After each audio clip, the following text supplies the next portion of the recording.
amazing. So thanks so much to Jimmy Foundation for setting this up today.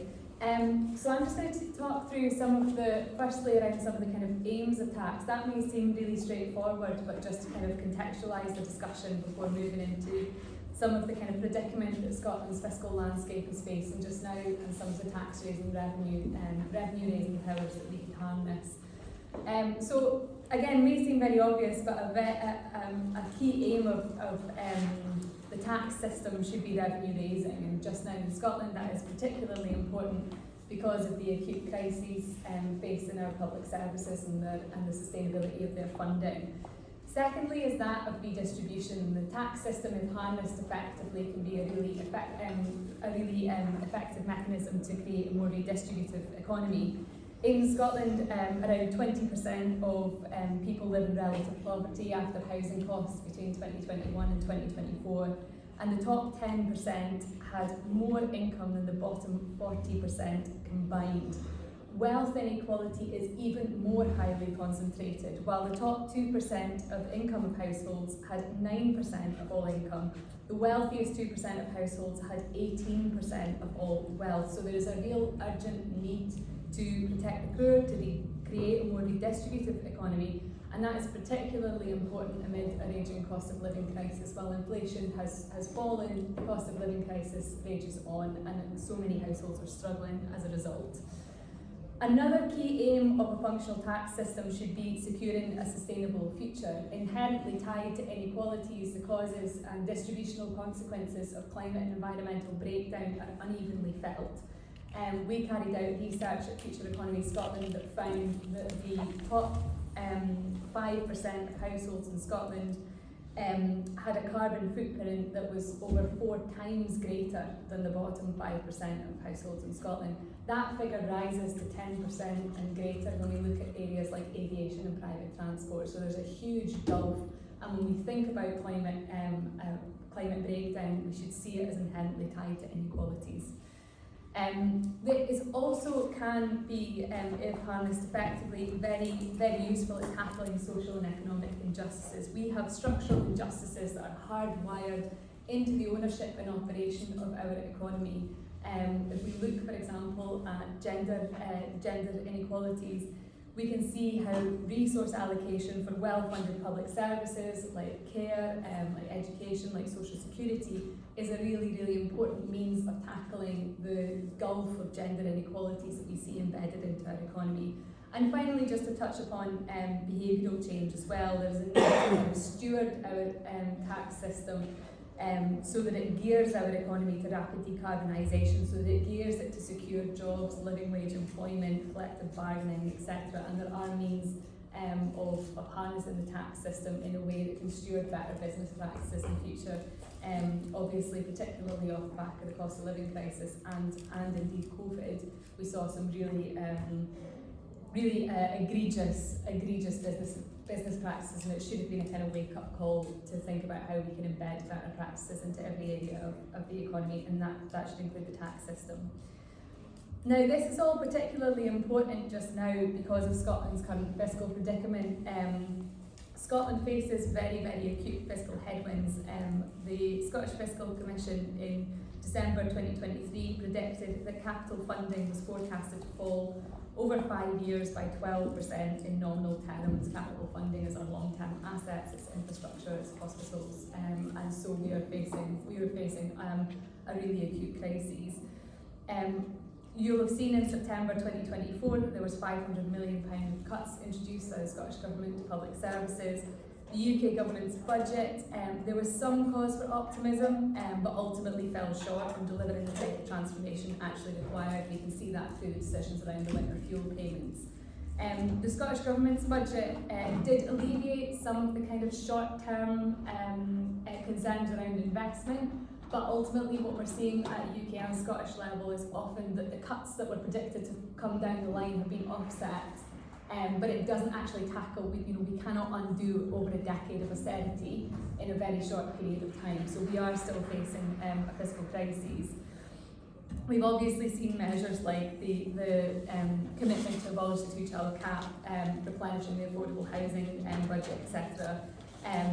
that were really important in the Scottish Government's budget. But ultimately, and particularly important for this discussion, the issue that was lodged is the difficult issue around taxation that was noticeably absent from the Scottish Government's budget. There just wasn't that much kind of systemic changes. And this was followed by the spring statement, and I think it's important to say that it is genuinely remarkable that anybody could have looked at the last 10 to 15 years at the UK level and decided that more austerity was the right way forward. We have, this trajectory of a low-wage, low welfare economy is a disaster. It's also a really costly disaster in the long term too. If we introduce a bunch of cuts, it's only going to increase the costs further down the line, and that's something that governments know. We also have a key issue at a UK level of self-imposed fiscal rules that are being treated as sacrosanct. This limits policy ambition and undermines the goals. So that's the situation that we're in Scotland just now, and I'm going to speak through some of the various tax options that we could explore.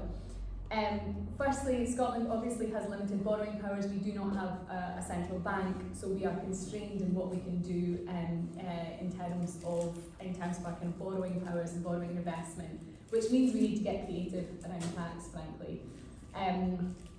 Just as it stands over the last few years, a lot of the discussion around taxation in Scotland has centred on income tax changes. Now, those income tax changes did not do what everybody in the press said they were going to do, that you would have thought everybody in Scotland was going to flee and that we were going to deplete our tax revenue. That's not actually true. We've actually raised funds through raised revenue through the changes to income taxes, and there wasn't the mass exodus that was predicted by many of the columnists in Scotland over many, many months.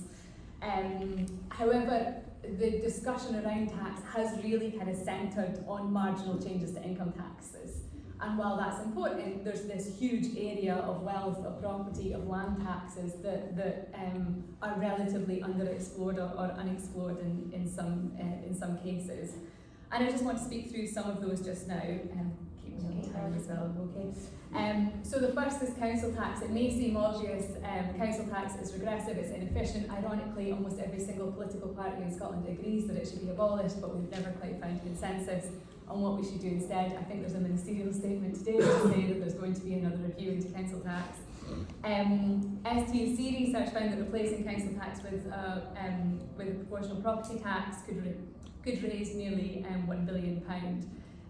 That should be kind of discussed, and that approach should be alongside kind of up-to-date values and sort of homes. We have values based in the 90s of our homes, doesn't make any sense at all. But also looking at, for example, surcharges on second homes.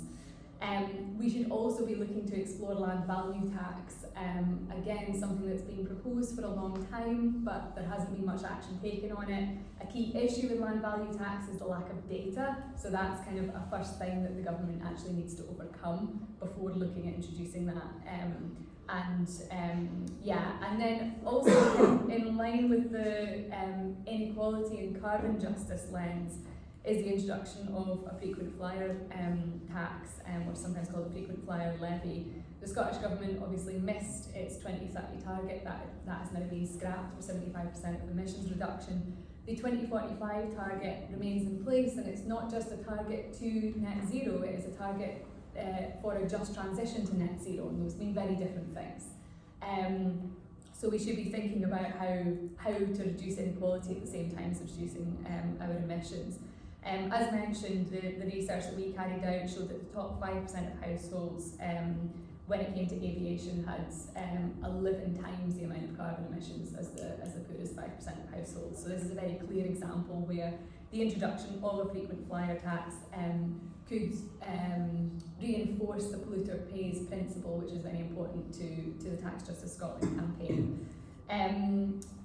There's also a need to kind of look at kind of exemptions as well. We have, alongside introducing new taxes and we're replacing other taxes, there's a need to reevaluate our approach to grants and subsidies, a lot of which are inefficient and actually work against the key objectives that the Scottish Government set out for itself around creating a fairer and greener Scotland. And finally, kind of on land in particular, there's a huge area of land taxes that are relatively unexplored. Just one example is the non-domestic rates. how they can be replaced with a land value tax, and enabling some of the value associated with the collective development and natural capital activities to be captured for the public benefit. Those are just areas in Scotland. At UK level, there's obviously a huge amount of taxation that sits with the UK government. You know, we should be applying a 2% tax on assets over 10 million. We should be reforming capital gain tax. There are huge amounts of loopholes that exist in the UK tax system, particularly around wealth, like closing the private equity carried interest loophole that we should be exploring, alongside looking at taxation on share buybacks, and also reevaluating and redirecting the current kind of very generous fossil fuel subsidies to green infrastructure and green futures. So I'm conscious of time. I'm probably I'll wrap up there, but thank you very much. That's great, thanks.